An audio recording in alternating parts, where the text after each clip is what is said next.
নমস্কার বন্ধুগণ, welcome back to motor refined. আমি আপনাদের হোস্ট অ্যান্ড দোস্ত অরিন্দম ঘোষ, আর আজকে আপনাদের জন্য ফাইনালি নিয়ে চলে এসেছি all new 2026 Triumf speed T4। Title thumbnail থেকে আপনারা অলরেডি বুঝে নিয়েছেন। ভিডিওতে আজকে আপনাদের সাথে এই বাইকটার একটা ডিটেল রাইড রিভিউ শেয়ার করব, কিন্তু শুধুমাত্র রাইড এক্সপিরিয়েন্সই নয়, 400 সিসির থেকে 350 সিসিতে নামানো হয়েছে, কি কি চেঞ্জ হয়েছে with features, price, specification and mileage এখানে ডিসকাস করবো, আর তার সাথে রাইড রিভিউ তো বলবোই, সো দ্যাট ভিডিওর এন্ড পর্যন্ত এটা আপনাদের আমি ক্লিয়ারলি পৌঁছে দিতে পারি যে চেঞ্জ কি হয়েছে, চেঞ্জের জন্য কী কী এখানে চালানোর সময় ডিফারেন্স, আর যদি এর কম্পিটিশনের সাথে কম্পেয়ার করে দেখা যায় তাহলে 350 থেকে 450 সিসির মধ্যে যদি বাইক কেনার প্ল্যান হয়ে থাকে আর এই বাইকটা যদি আপনার লিস্টে থাকে, তাহলে কিনলে বাইকটা আপনাদের জন্য কতটা ভালো হতে পারে। Are very special thanks to OSL Triumph Krishnanagar for providing me this bike, যাতে আমি আপনাদের পর্যন্ত এই রিভিউটা পৌঁছে দিতে পারি। ওয়েস্ট বেঙ্গলের কৃষ্ণনগর বাসে এতে যদি আপনি থাকেন, কোনো রকমের যদি আপনি এখানে ট্রায়াম্পের প্রোডাক্ট কিনতে চান, শোরুমকে আপনি ডেফিনেটলি কন্ট্যাক্ট করতে পারেন। ডিটেলসটা অলরেডি আপনারা নিজেদের স্ক্রিনে দেখে নিয়েছেন। তবে চলুন দেরি না করে শুরু করা যাক বন্ধুগণ। তবে রিভিউটা শুরু করবো উইথ ওয়াকারানোর। সবথেকে প্রথমে আপনাদেরকে আমি কিটা দেখাবো। এই যে ট্রায়াম্পের লোগোর সাথে বলতে পারেন ওয়েভ কি যেরকম আগে পাচ্ছিলেন এখনও সেম আছে। আর আগেও আমরা এখানে ভেহিকেল ইমোবিলাইজার পেতাম না, এখনও কিন্তু আমরা ভেহিকেল ইমোবিলাইজার পাচ্ছি না। আর এখন তো ইমোবিলাইজারটাকে বলতে পারেন যে স্পিড 400 বা স্ক্র্যামলার থেকেও সরিয়ে দেওয়া হয়েছে। এবার ওখানে থাকা উচিত ছিল কিনা, এখানে নিয়ে আসা উচিত ছিল কিনা, এটা আপনারা কিন্তু নিচে কমেন্ট করে জানাবেন। আর দেখুন, আগের 400-এর থেকে এখন যদি 350-তে আপনি আসেন, তাহলে কিন্তু কালারেও কোনো রকমের কোনো ডিফারেন্স পাবেন না। আগেও 5টা কালার পাচ্ছিলেন, এখনও 5টা কালার পাবেন। আর আজকে আপনাদের জন্য আমি ফ্যান্টম ব্ল্যাক কালারের সাথে বলতে পারেন এই পার্ল মেটালিক হোয়াইট কালার এটা নিয়ে এসেছি। 360 view of this particular colour throughout the ওয়াকারনটা আপনারা দেখতে পেয়ে যাবেন। আর প্রাইস ব্যাপারটা যদি বলি, আগের থেকে মোটামুটি 8,000 টাকা কমেছে। কতটা প্রাইস আপনাকে এখন পে করতে হবে সেটাও আপনাদেরকে আমি এখানে ডেফিনেটলি বলবো। আর আপনাদেরকে এখন আমি প্রথমে যেটা বলবো সেটা হচ্ছে যে এটা 400 নাকি 350 সিসি বুঝবেন কী করে।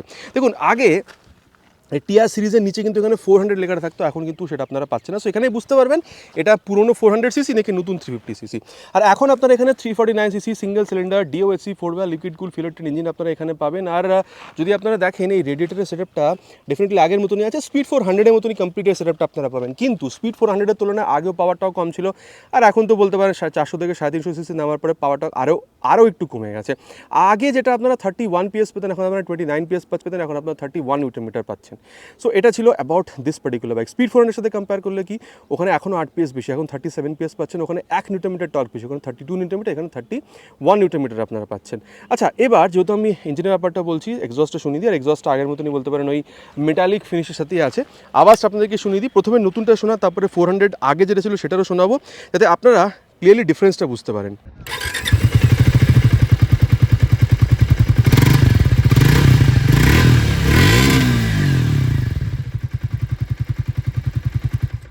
এটা ছিল নতুনটার আওয়াজ, পুরোনোর আওয়াজ আপনাদের শুনিয়ে দিই।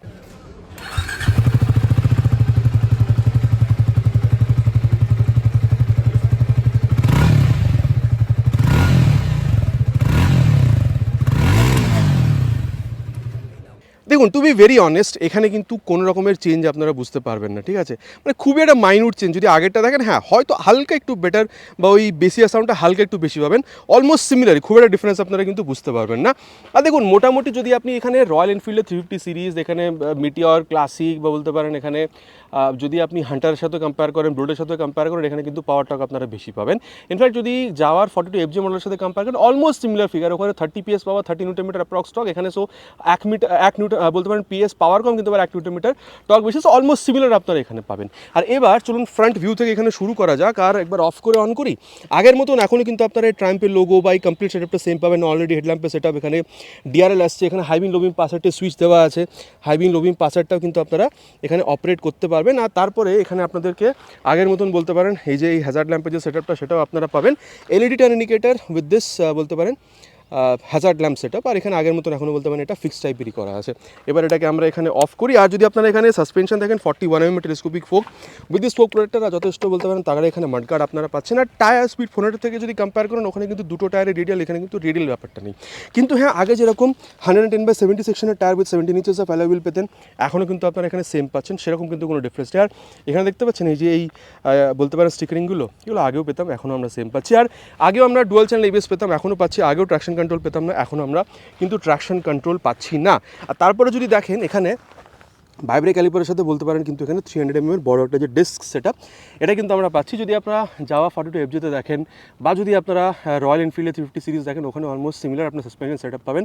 টায়ার যদি দেখেন অ্যাগেন, যদি আপনি ক্লাসিকে দেখেন তাহলে একটু আপনি এখানে বেশি বেটার পাচ্ছেন, কিন্তু আবার যদি হান্টার থেকে কম্পেয়ার করেন এখানে অলমোস্ট সিমিলার টায়ার পাবেন। আর যদি আপনি কম্পেয়ার করেন উইথ বলতে পারেন জাভা 42 FJ, ওখানেও মোটামুটি বলতে পারেন যে সিমিলার সেটআপই আপনারা পাবেন টায়ারের। কিন্তু হ্যাঁ, ডিস্ক সেটআপ যদি দেখেন এখানে 300 mm আছে। আবার যদি আপনি যদি ক্লাসিকের সাথে মানে যদি রয়্যাল এনফিল্ড 350 কম্পেয়ার করে অলমোস্ট সিমিলার পাবেন। কিন্তু হ্যাঁ, যদি আবার জাভা 42 FJ চান ওখানে 320 mm পর্যন্ত পেয়ে যাবেন। সো দেখুন, টায়ার, ব্রেক বা সাসপেনশন এখানে কিন্তু ওই দুটো বাইক যেটা আপনাদের এখন আমি বললাম, মানে 350 সিরিজ অফ রয়্যাল এনফিল্ড আর জাভা 42 FJ স্পেশালি খুব একটা যে ডিফারেন্ট সেটা নয়। এবার চালানোর টাইমে কতটা কি আছে না আছে এটা ব্যাপারে আমরা আগের চালানোর সময় কথা বলবো।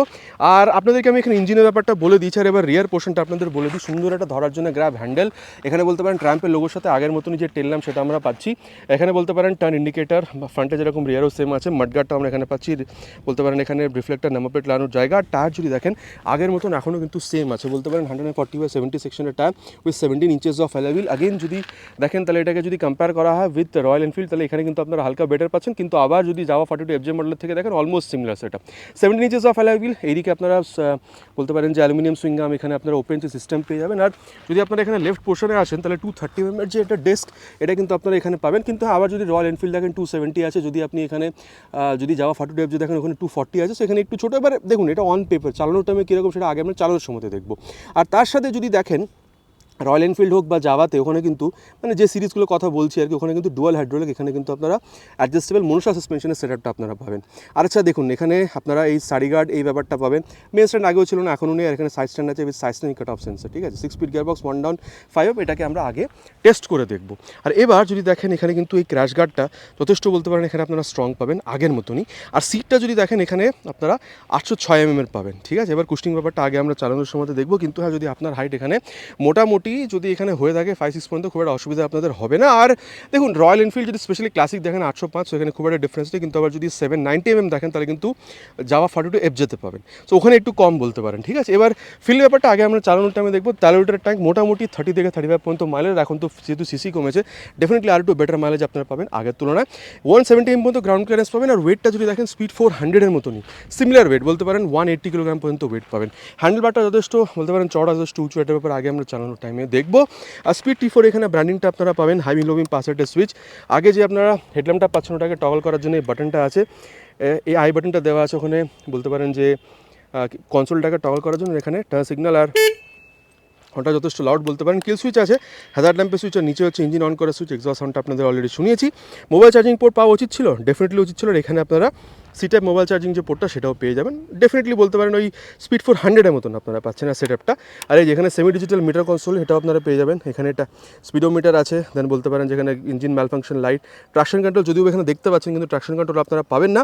এবিএসের এখানে বলতে পারেন লাইটটা জ্বলছে। আর এখানে neutral position sensor, fuel gas sensor, এখানে বলতে পারেন যে গিয়ার পজিশন সেন্সার, এখানে ট্যাকোমিটার। আর এখানে যদি দেখেন কতটা ফিউল আছে, সাইড স্ট্যান্ডটা দেওয়া আছে, টাইম কত হচ্ছে, প্লাস এখানে যদি দেখেন ওডোমিটার কত, এখানে ট্রিপ 1, ট্রিপ 2, আর এই কিলোমিটার পার লিটার মাইলেজ, এই জিনিসগুলো আপনাদেরকে এখানে বলে দিচ্ছে ডিস্টেন্স টু এমটির সাথে, ঠিক আছে।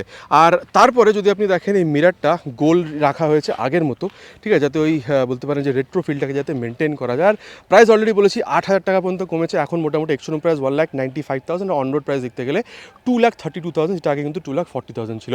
আর মোটামুটি দেখুন অনেকটা কথা বলা হয়ে গেছে কী আছে না আছে, আর কম্পিটিশনের সাথে কম্পেয়ার করলে স্ট্যাটিক সিচুয়েশনে কী বলতে পারেন কোম্পানি অফার করছে। চলুন এবার যাওয়া যাক রাইডে গিয়ে দেখি, যেহেতু পাওয়ার ফিগার কমেছে, চালানোর সময় ডাইনামিক্সে কতটা ডিফারেন্ট বুঝতে পারা যায়।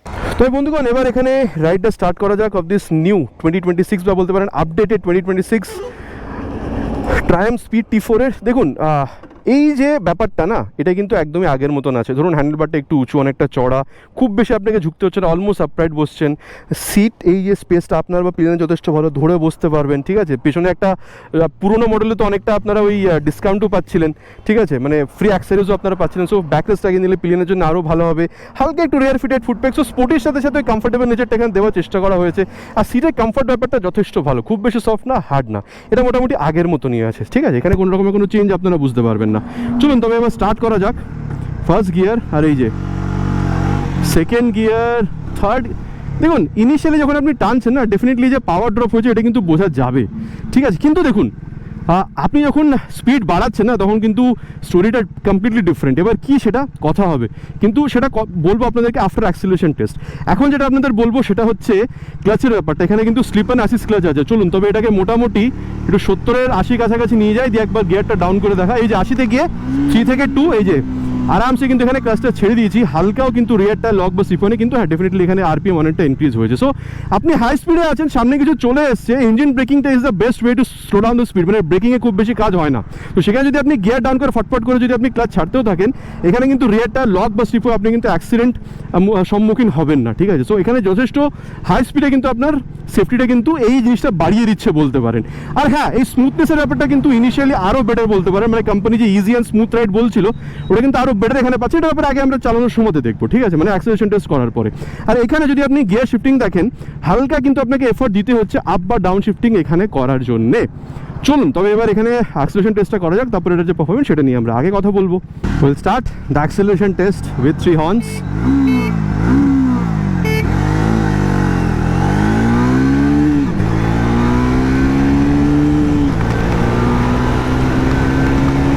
Crossed 100, touched 100 to be precise.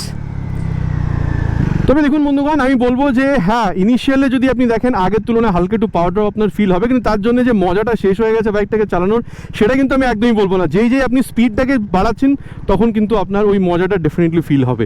আর হ্যাঁ, স্টেবিলিটি প্রবলেম আগেও ছিল না, এখনও নেই। আর মোটামুটি 80 থেকে 90-90-র কাছাকাছি গেলে আপনি স্মুথ ব্যাপারটা পাচ্ছেন, মানে ভাইব্রেশনটা হালকা ফিল হবে আর কি। মানে কোম্পানি এটা স্মুথ অ্যান্ড ইজি রাইড বলতো, এটা কিন্তু এখন আরও বেটার আপনি পাচ্ছেন। মানে হয়তো স্পিডটা মানে স্মুথনেসটা বলতে পারেন আগের থেকে হয়তো এখন আরেকটু বেটারই আপনি পাচ্ছেন। আর তার বাদে যদি আপনাকে কমফোর্টেবল ক্রুজিং স্পিড বলি, মোটামুটি ধরুন 100 কাছাকাছি গেলে আপনি কমফোর্টেবলি এটাকে রাইড করতে পারবেন, কোনো রকমের প্রবলেম আপনাদের হবে না। আর মাইলেজ বলেছি অলরেডি, এখন হয়তো আরও বেটার পাবেন, 30 থেকে 35 পর্যন্ত আপনারা কিন্তু এখানে এক্সপেক্ট করতে পারেন। আর এবার যেটা নিয়ে কথা হবে সেটা হচ্ছে এই বাইকের ব্রেকিং। পেছনে কেউ নেই, মোটামুটি 70-এর কাছাকাছি নিয়ে গিয়ে ফ্রন্ট ব্রেক, আর এই যে 70-তে নিয়ে গিয়ে ফ্রন্ট ব্রেক। 300 mm ফ্রন্টে যে ব্রেকটা আমি বলবো, দেখুন ঝট করে তো দাঁড় করাচ্ছে না, কিন্তু হ্যাঁ যথেষ্ট ভালোভাবে দাঁড় করাচ্ছে। মানে আপনি মানে দেখুন ক্রুজিংয়ের জন্য বাইকটাকে ডেফিনেটলি ইউজ করবেন, বড় সিসির বাইক আর যথেষ্ট স্মুথ বাইক। তো যদি আপনি এখানে ঝট করে দাঁড় করিয়ে দেয় আপনাকে, আপনি ভয় পেয়ে যাবেন। সো আরামসে প্যারসে দাঁড় করাচ্ছে, ঠিক আছে। আর দেখুন এবিএস এখন ফিল হয়নি, কিন্তু এবিএস আছে, কাজ করবে, ওটা নিয়ে প্রবলেম হওয়ার কথা না। রিয়ার ব্রেকটাকে একবার ইউজ করে দেখি, মোটামুটি 70-এর কাছাকাছি গিয়ে আর একবার, আর এই যে রিয়ার 70-তে গিয়ে দেখেন আওয়াজটা পেয়েছেন, এই যে কুকুরটা আওয়াজ হলো, এর সাথে কিন্তু ওই এবিএস ধরতে চার্জ হয়ে ব্যাপারটাও কিন্তু এসছে। মানে এবিএস কিন্তু এখানে যে কাজ করছে সেটা আপনি বুঝতে পারছেন। বাট হ্যাঁ, ওই প্রোগ্রেসিভ নেচারের রিয়ার ব্রেকে যখন পা রাখছেন হালকা কিন্তু একটু স্পিডটা স্লো ডাউন হচ্ছে, ওই ব্যাপারটা এখানে আছে, ঠিক আছে। আর চলুন এবার পেছনে না কেউ নেই, মোটামুটি ওই 70 কাছাকাছি গিয়ে রিয়ার উইথ ফ্রন্ট, এই যে রিয়ার উইথ ফ্রন্ট। দেখুন ওভারঅল এই 70-80-90 এমন একটা স্পিড ডেলি রাইডে তো ইউজ করি। যদি আপনি এখন লং রাইডে বেরোন 70-80-90-তে আপনি ক্রুজ করবেন, সেইখানে যদি আপনি ব্রেকিং করেন না, যথেষ্ট কনফিডেন্ট ব্রেকিং আপনি পাবেন। মানে এবিএস যেহেতু এবিএসটা দেওয়া আছে, যথেষ্ট আরও বেশি কনফিডেন্ট আপনি এখানে ব্রেকিং করতে পারবেন। সো ব্রেকিং ওভারঅল আগে যতটা ভালো ছিল এখন বলতে পারেন ততটাই ভালো আপনারা পাবেন। আর সাসপেনশনটা দেখুন, আমার মনে হয় ফ্রন্টেরটা আপনারা মিড সাইডে পাবেন, রিয়ারটা না কখনো মনে হবে স্টিফ বা কখনো মনে হবে mid side, not soft not hard. মানে হাই স্পিড টপ স্পিড বা যদি কর্নারিং করেন যথেষ্ট ভালোভাবে করতে পারবেন। ছোটোখাটো গাড্ডাও দেখুন অনেকটা অ্যাবজর্ব হবে না তা না, কিন্তু যদি আপনি বেশি গাড্ডা বা বাম্পে যান তখন কিন্তু আপনাকে ওই ঝটকাটা ফিল করাবে। মানে আগে যেরকম ছিল এখন আমি বলবো এক্স্যাক্টলি সেম পাচ্ছেন, সেটা নিয়ে কিন্তু কোনো রকমের ডিফারেন্স আমি খুব একটা বুঝতে পারছি না। আর মোটামুটি দেখুন না ওভারঅল ফিল যদি দেখেন, রিয়ার ভিউ মিরর যথেষ্ট ভালো রিয়ার ভিউ দিচ্ছে, স্পিডোটো ট্যাকো, গিয়ার পোশন সেন্সর, বলতে পারেন এখানে মোবাইল চার্জিং পোর্ট, সব জিনিসগুলো আপনারা পেয়ে যাচ্ছেন। ব্লুটুথ হলে আরও ভালো হতো, ঠিক আছে, বা ট্র্যাকশন কন্ট্রোল হলে আরও এখানে ভালো হতো। এবার একটু দাঁড়িয়ে কথা বলা যাক। কিন্তু দেখুন আমি বলবো অলমোস্ট আপরাইট বসছেন, সিটটাও যথেষ্ট কমফর্ট ভালো, স্মুথ আছে। অ্যাক্সেসরিজ লাগিয়ে নিলে আপনি প্লেনের সাথেও কিন্তু লং রাইডে বেরোতে পারবেন বাইকটা নিয়ে, যথেষ্ট স্মুথ, যথেষ্ট ভালো অ্যাক্সেলারেশন, যথেষ্ট ভালো ব্রেকিং। আর ওভারঅল আমি এটাও বলতে পারি যে যেহেতু এখন মাইলেজটা আরেকটু বেটার আপনি এক্সপেক্ট করতে পারেন। আমার মনে হয় যদি আপনি ডেলি রাইডেও ইউজ করেন না, তাহলে কিন্তু আপনি মোটামুটি ভালো ইউজ করতে পারবেন, মানে যথেষ্ট ভালো একটা আপনি এখানে কমফর্ট পাবেন বা এক্সপিরিয়েন্স পাবেন। ডেফিনেটলি দেখুন অলরেডি বলেছি ইনিশিয়ালি হালকা একটু পাওয়ারটা ড্রপ ফিল হবে, কিন্তু যত স্পিড বাড়াবেন না তখন কিন্তু আর এই পাওয়ার ড্রপ যে হচ্ছে সেটা যে খুব একটা ফিল হবে সেটা কিন্তু একদমই নয়, ঠিক আছে। তো এখন মোটামুটি কি আছে না আছে স্ট্যাটিক কন্ডিশনে বা চালানোর টাইমে কি ডিফারেন্স বলে দিলাম। চলুন তবে এবার যাওয়া যাক কনক্লুশনে গিয়ে কথা হলো কম্পিটিশন অন্যান্য বাইকের সাথে কম্পেয়ার করে দেখলে এই বাইকটা কিনলে আপনার জন্য কতটা ভালো হতে পারে। তো বন্ধুগণ এবার কনক্লুশনের ব্যাপারটা কথা বলা যাক, বাইকটা কিনলে কতটা ভালো হতে পারে। দেখুন আমি বলবো যে দেখুন ডেফিনেটলি কিন্তু ওই পাওয়ার ড্রপটা যে হয়েছে সেটা কিন্তু বোঝা যাচ্ছে, মানে ইনিশিয়াল ব্যাপারটা যদি আপনি দেখেন। বাট তার মানে এটা নয় যে মানে যে ওই মজাটা ছিল ওটা শেষ হয়ে গেছে। আপনি যত যত স্পিড বাড়তে যাচ্ছেন না, জিনিসটা কিন্তু এখনও মজা আছে এখানে চালানোর সময়, তো সেটা আপনাদের ফিল হবে চালানোর টাইমে। আর দেখুন 8,000 পড়ে গেছে দাম, তো আমি বলবো এখন আরও বেশি ভ্যালু ফর মানি হয়ে গেছে। একটা প্রিমিয়াম ব্র্যান্ড, যথেষ্ট ভালো ইঞ্জিন, ভালো অ্যাক্সিলারেশন, ভালো পাওয়ার পাচ্ছেন, মাইলেজটা আরও বেটার পাবেন, লং রাইডেও বেরোতে পারবেন, ঠিক আছে। বলতে পারেন এখানে প্রাইসটাও কম হয়ে গেছে, ঠিক আছে। একটা মানে প্রিমিয়াম ট্রাইমের মতো একটা প্রিমিয়াম ব্র্যান্ড ওন করতে পারছেন, আর মাইলেজটা এখন আপনারা একটু বেশি পাবেন আগের থেকে। আর দেখুন রয়্যাল এনফিল্ডের তুলনায় যদি দেখেন, রয়্যাল এনফিল্ডের তুলনায় কিন্তু আপনি এখানে ডেফিনেটলি প্রাইসটা এখন আরও একটু কম পে করছেন, প্লাস আপনি কিন্তু ওই 6 speed gear box, liquid cool ইঞ্জিনও পাচ্ছেন, ঠিক আছে। আর একটু বেটার ইঞ্জিন আপনার পাবেন, আর স্পিড তো আপনারা ডেফিনেটলি এখানে বেটার পাচ্ছেন। কিন্তু হ্যাঁ, যদি এখনও আপনি আরও বেশি রেট্রো লুকের সাথে আরেকটু বেটার যদি আপনি স্পিড যদি আপনার প্রয়োজন হয়ে থাকে, আমার মনে হয় এখনও জাভা 42 FG আপনি কিনতে পারেন। প্রাইস কিন্তু ওখানে এটা থেকে অনেকটা বেশি আপনাদের পে করতে হবে। তো আফটার দিস রিভিউ আপনি কি মনে করছেন যে এই বাইকটা এখনও কিনবেন? আবার বলছি কিন্তু হ্যাঁ, ইনিশিয়ালি হালকা একটু পাওয়ার ড্রপ মনে হচ্ছে, কিন্তু স্পিড বাড়ালে ব্যাপারটা কিন্তু খুব একটা বোঝা যাচ্ছে না। তো আফটার দিস রিভিউ আপনি কি মনে করছেন, এই বাইকটা কিনবেন নাকি কম্পিটিশন অন্যান্য বাইক যে বললাম সেগুলো আপনারা কিনতে পছন্দ করবেন? নিচে কিন্তু কমেন্টে জানাতে প্লিজ ভুলবেন না, ইটস মাই রিকোয়েস্ট। আর এত রোদ, মানে এখন দেখাচ্ছে মোবাইলে feels like 38 degree, feels like 40। So please ভিডিওটা যদি পছন্দ হয়ে থাকে ভিডিওতে একটি লাইক করে দেবেন, আর যদি প্রথমবার এসে থাকেন চ্যানেলে সাবস্ক্রাইব করে বেল বাটনটা অল হিট করতে কিন্তু ভুলবেন না। আগেন ইটস মাই রিকোয়েস্ট, খুব তাড়াতাড়ি দেখা হবে চ্যানেলে এরকমই একটা ভিডিওতে বাইক বা স্কুটারের সাথে। Till then ride safe and Jai Hind.